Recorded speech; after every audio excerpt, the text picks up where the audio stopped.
You know, when I first heard the story, or this incident made the headlines 2 weeks ago, I wasn't sure if I wanted to talk about it because of the loss of lives. You know,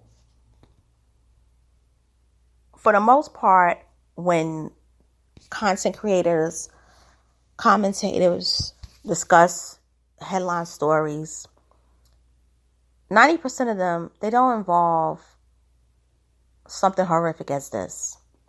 This is a rarity. How do you go on the airwaves and discuss something like this without being conscious that you're basically trying to get a breaking news segment and you're trying to get as much clicks and views as possible? And you don't want to come off like that because you want to respect the victims more so than anyone. And you don't want to seem as though you're a sleazy journalist, content creator, commentator. But seeing the videos of what was going on in Astroworld, I just couldn't do it. I just said, I can't talk about it. I can't until all of it, just calms down. If I get a couple of views, oh well, it is what it is. And then I said, after a week, I said, I'll do it. I'll talk about it. And then the little 9-year-old boy passed away from his injuries. And then I said, oh no, So I said, if I talk about this, how would I go about it? Would I talk about what occurred and give a news synopsis? No, because that's been done already and you don't want to sound repetitive. Would I talk about the victims? You can, but a person like me, I don't handle those type of things well. So I said, how can I talk about this tragedy to get people aware of what's really going on in the world? And then I thought about it a couple of days ago. And then I went back in time to 12 years ago when I first became aware of the evils that was going on in the music industry. And I remember the first time I had saw it was at the MTV Awards involving Michael Jackson. And it scared me. It shook me. It scared me. And for a year and a half, every time I would hear or see a video of an artist and so forth, particularly going online to websites like Gossip, Media Takeout, and there was another one I would go on a lot. I can't think of it. But I would be scared that my favorite artists were actually involved in this type of stuff. And looking forward, none of them were in the Illuminati, but they were allowing themselves to promote evil in their music and in their songs. And because of those things, I started doing research about a lot of stuff pertaining to the history of music business, of artists and like the occult influences. And I would say that it really led me to meeting a lot of people online that really educated me. And it opened and piqued my interest in learning about history that I would never learn in school and that I never did. And This was from 2011, early 2011 or early 2011. And then 2012 came. Then Whitney Houston passed away. Every time I say it, I still get tears because of how it happened. And I was a member of a group on Facebook. And it was a guy who was from Harlem, where I'm from.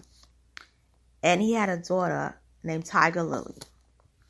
And the daughter and him would take photos, and his wife, and they would pretty much talk about different topics.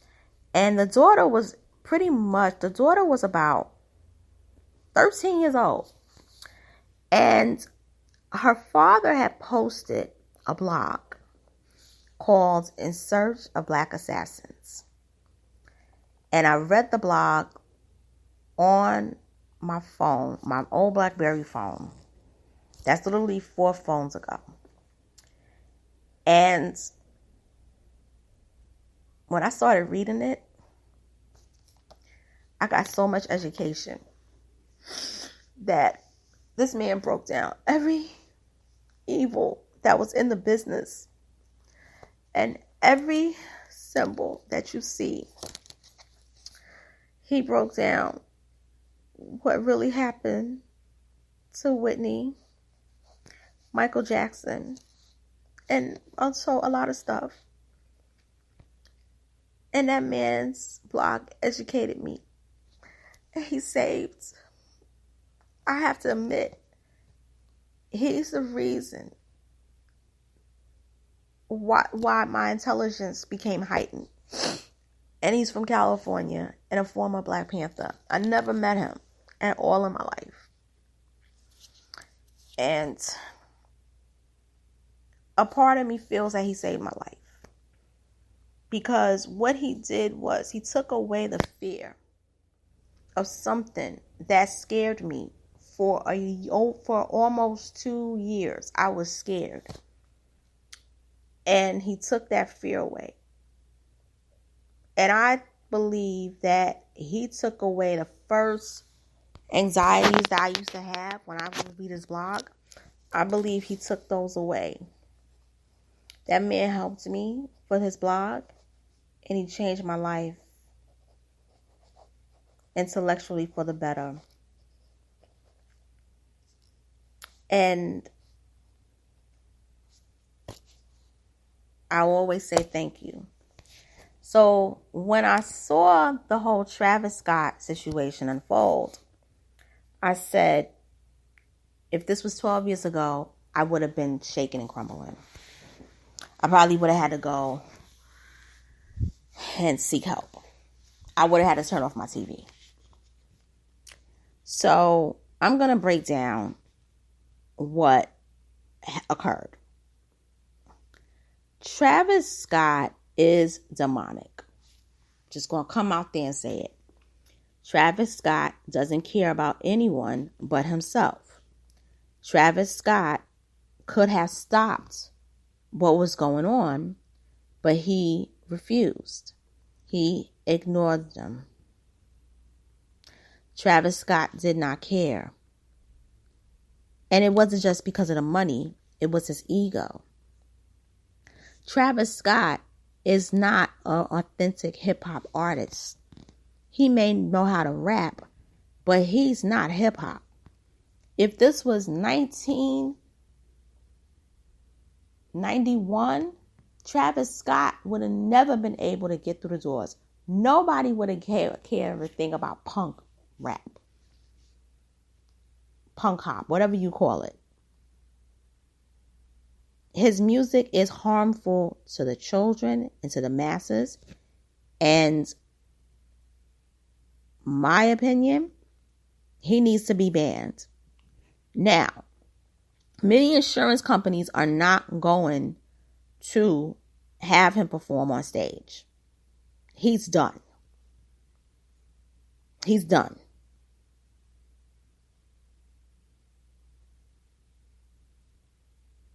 But Travis Scott is a person that is still going to believe his own hype because he has fans. So because he has fans, he's still going to think everything's okay. Even though he got hit with a $750 million lawsuit that is growing, there's victims' families that are suing him. And there are artists that are distancing themselves from him.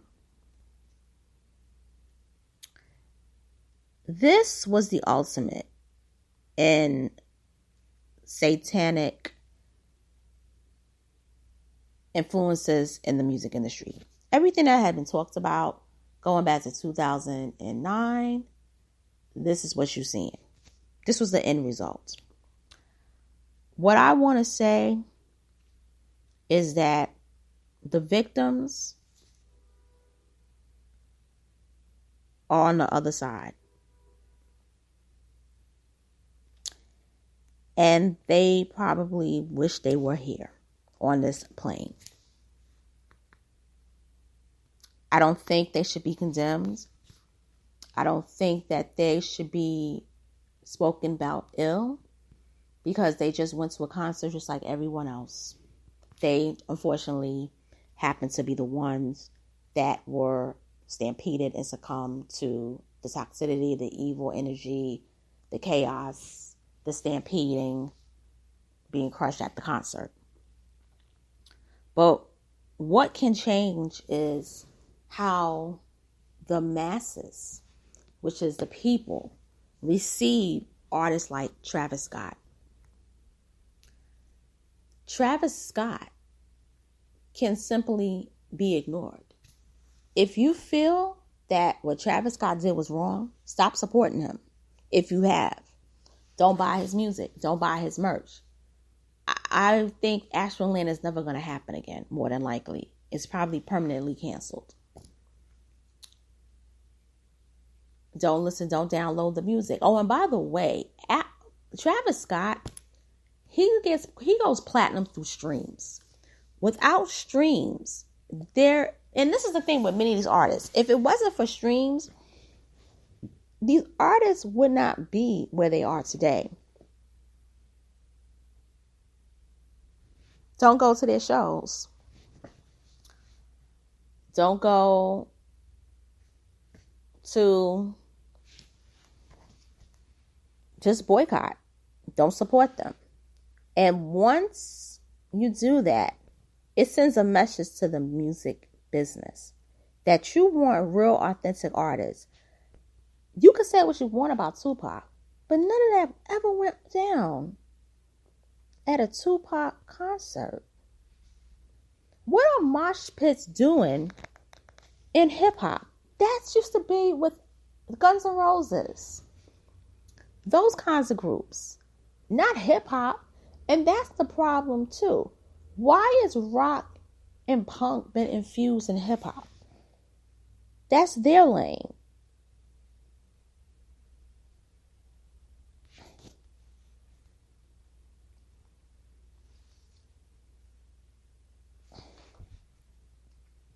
They call it the concert from hell.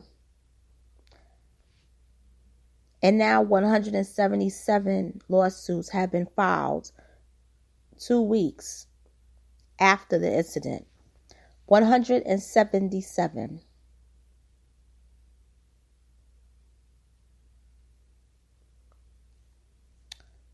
That totals to $2 billion.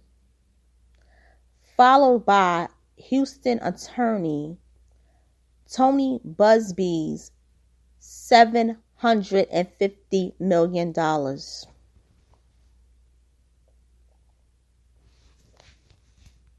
That is $2.75 billion.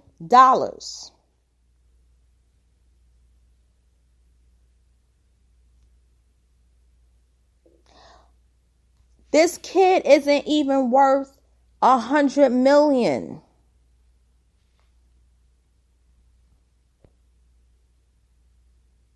And yes, I know Live Aid, Live Nation is involved. They've been named, so has Drake.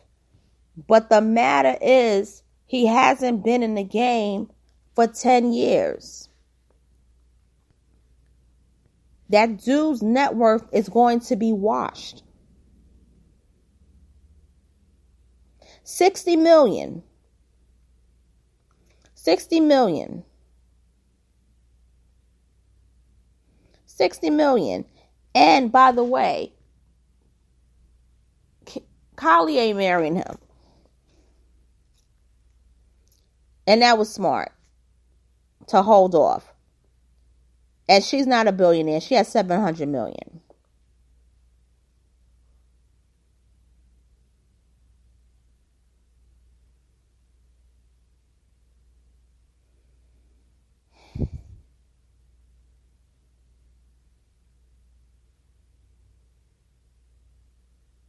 That was disgusting what I saw. Crowds of people asking for help, and this bastard was just in his own mode. I'm just disgusted. I can't even talk about this no more. Thank you for listening. If you want to know, if you want to hear how I feel about the Astroworld part, because I know I did an intro earlier in the commentary, start from the 9th minute. Okay? Thank you and have a great day.